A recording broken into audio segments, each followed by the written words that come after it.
pang mahigpit, minsan kinakatakutan, ngunit sa puso may lambing na di matatawaran, handang ipaglaban ang kanyang tahanan. Si Lilia ang aming ina, ilaw ng tahanan, mabait, mapagkumbaba, pusong pagmamahalan. Sa arog at gabay niya kami lumaki matibay, pag-ibig niya'y kailan may di mapapantayan.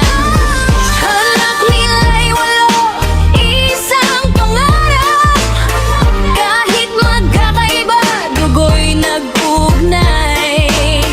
Hindi man perpekto, minsan ay nag-away, ngunit sa puso namin kami isa.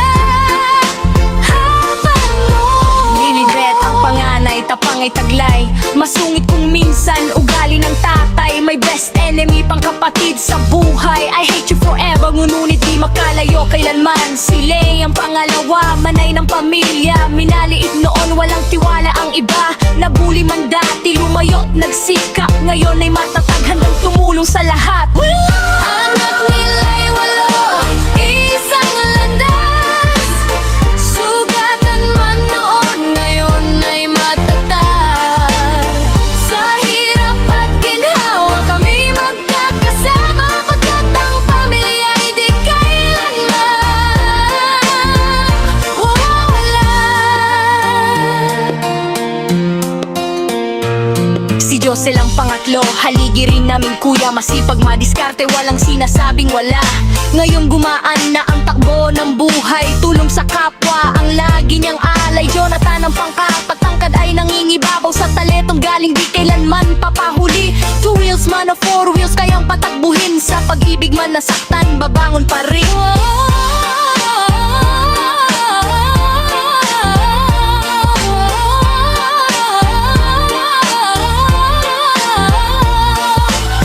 Jose Jr., anghel ang aming tahanan, kulang man sa buwan, lakas ay di hadlang, may sarili ng pamilya at matatag sa laban. Kopra uling bukid, kayang pagkakitaan, Jonel ang pang-anim, joker ng pamilya, problema ay ginagawang biro sa tuwina. Maghintay ka lamang, lagi niyang sambit, pag-asa ang dala sa bawat sandali. Richard ang pang-pito, chinito naming kapatid, pasaway makulit pero sipag ay kapalit.